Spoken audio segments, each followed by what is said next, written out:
Semakin banyak materi yang luar biasa kita terima di sore hari ini, saya mau langsung saja ini berikan waktu kepada narasumber kita yang kedua, ada Mbak Astri Dwi Andriani. Mbak Astri, silakan materinya untuk kita semua. Oke, Kak Cici, terima kasih banyak. Mohon izin memulai ya. Boleh. Oke, bismillahirrahmanirrahim. Assalamualaikum warahmatullahi wabarakatuh. Hai teman-teman online semuanya. Kita satu kota ya, apa kabar hari ini? Mudah-mudahan sehat dan bahagia senantiasa.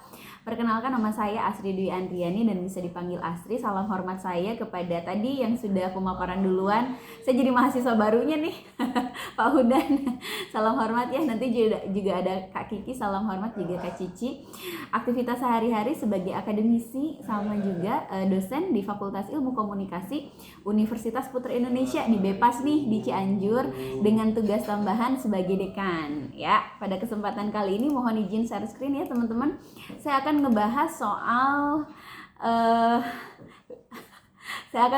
soal ini. Mohon izin Kak Cici, apakah sudah terlihat di layar? Sudah terlihat? Oke. Menjadi netizen yang bijak di media sosial. Wah, terima kasih banyak kepada Kementerian Komunikasi dan Informatika yang sudah memberikan kesempatan untuk saya sharing di sini. Sebetulnya sebagai tuan rumah ya. Untuk informasi lebih lanjut, yuk teman-teman kita follow-followan di Instagram di @astrialbasri. Ya, pemaparan kali ini akan dimulai dengan sebuah pertanyaan. Kenapa sih kita tuh harus belajar literasi digital? Tadi udah banyak banget ilmu yang daging semua kita ambil dari Pak Hudan gitu ya, soal keamanan digital. Nah, pada kesempatan kali ini saya pengen sharing soal budaya digital. Kenapa sih kita harus berbudaya gitu ya? Karena banyak alasan teman-teman. Dari Kementerian Komunikasi mengabarkan bahwa saat ini gitu ya sudah mengabur wawasan kebangsaan, menipisnya sopan santun, dan menghilangnya budaya Indonesia. Bahkan sebetulnya hal ini tuh udah diprediksi sama Marshall McLuhan 50 tahun yang lalu gitu ya, bahwa kita tuh akan ada di satu titik di mana akan ada kebudayaan global gitu ya, global village disebutnya, di mana semuanya ngeblending, bahasa sama, kebudayaan sama. Nah, biar kita tidak kehilangan jati diri kita sebagai bangsa Indonesia gitu ya, maka pilar budaya ini sangat penting gitu ya. Nah, sebetulnya apa sih gitu ya kompetensi dari budaya bermedia digital? Budaya bermedia digital merupakan kemampuan individu dalam membaca, menguraikan, membiasakan, memeriksa, dan membangun wawasan kebangsaan, nilai Pancasila, dan Bhinneka Tunggal Ika dalam kehidupan sehari-hari. Ini tuh bianas ya teman-teman, jujur banget aku tuh ngerasa beruntung sekali tinggal di Indonesia. Karena apa? Karena kita tuh punya Pancasila teman-teman, punya Bhinneka Tunggal Ika, yang mana kita bisa hidup berdampingan secara harmonis walaupun kita beda-beda gitu ya. Kalaupun di negara yang lain gitu kan, beda agama aja jadinya ada konflik, perang saudara, dan lain sebagainya. Nah, ini indeks toleransi beragama di Indonesia juga cukup tinggi, ada di angka 72,39 di 2021. Nah, ini cukup tinggi dan tentu saja hal ini harus kita jaga gitu ya, sama-sama baik di dunia nyata maupun di dunia digital melalui budaya bermedia digital. Terus hal apa aja sih, pertanyaan selanjutnya ya, yang harus kita lakukan sebagai netizen Indonesia gitu ya, agar bisa berbudaya gitu ya dengan baik di ranah digital. Nih ada 4 nih yang jadi titipan dari Kementerian Komunikasi dan Informatika, 4 hal yang harus kita sama-sama jaga dan tanamkan ketika kita aktif berselancar di dunia maya.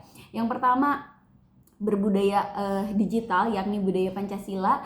Yang kedua adalah digitalisasi budaya. Yang ketiga, mencintai produk dalam negeri. Dan yang keempat adalah hak-hak digital. Mohon izin teman-teman, kita pengen sharing gitu ya soal apa sih maksudnya budaya Pancasila. Nah, mudah-mudahan dengan ikut literasi media digital ini, Pancasila itu jadi ruh teman-teman, jadi jiwanya teman-teman, atau jadi jadi panduan teman-teman pada saat berselancar di dunia maya, mulai dari sila ke-1 tuh ketuhanan yang Maha Esa, kemanusiaan yang adil dan beradab gitu ya. Misalkan kita harus cinta kasih gitu ya, lalu harus menghargai sesama dan lain sebagainya. Nah, ini adalah patokan-patokan teman-teman. Yuk kita sama-sama jadi netizen yang yang asik gitu ya, pada saat berselancar di dunia maya. Karena saya juga cukup sedih gitu ya. 2 tahun lalu ada survei dari Microsoft gitu ya, bahwa yang mengabarkan bahwa netizen atau warga digital di Indonesia tuh paling tidak sopan se-Asia Pasifik berdasarkan Digital Civility Index gitu. Nah, hal itu kan berbanding terbalik dengan kebudayaan Indonesia yang luhur, yang terkenal dengan ramah tamahnya.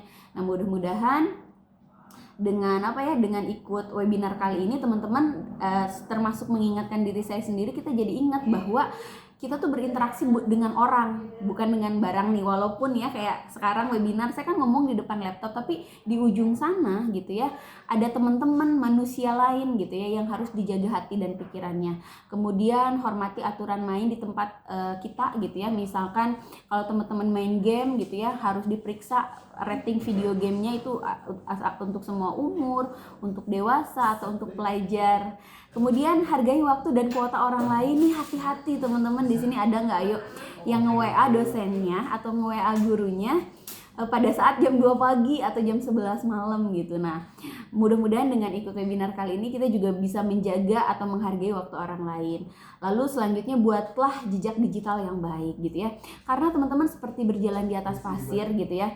Kan ada jejaknya tuh ya kalau kita berjalan di atas pasir. Begitupun pada saat kita berselancar di dunia maya. Ketika kita jalan ya, jejak digital kita itu terekam gitu ya. Apa yang kita posting, apa yang kita suka, itu terekam gitu ya sama internet dan terekam abadi selamanya di internet walaupun sudah kita hapus. Jadi kita harus bijak, berbagi hal positif, perhatikan opini dan emosi. Nah, hati-hati jangan sampai kita jadi salah satu pelaku cyberbullying atau perundungan di dunia digital dengan yang paling simpel itu jadi body shaming. Sesimpel misalkan, ih kok kamu gendutan ya, kok kamu kurusan di kolom komentar, misalkan kolom artis. Nah, itu termasuk cyberbullying. Mudah-mudahan kita bukan seperti itu. Lalu jaga privasi dan keamanan akun yang tadi sudah dikupas tuntas sama Pak Hudan, itu keren banget. Dan gunakan seperlunya screen time. Nah, tadi kan pola konsumsi internet di Indonesia cukup tinggi ya. Nah, mudah-mudahan gitu ya, karena berhubungan dengan kesehatan mata, kesehatan punggung gitu ya, kesehatan sosial juga gitu. Mudah-mudahan kita bisa menggunakan internet secara bijak dan tidak berlebihan. Juga jangan asal klik.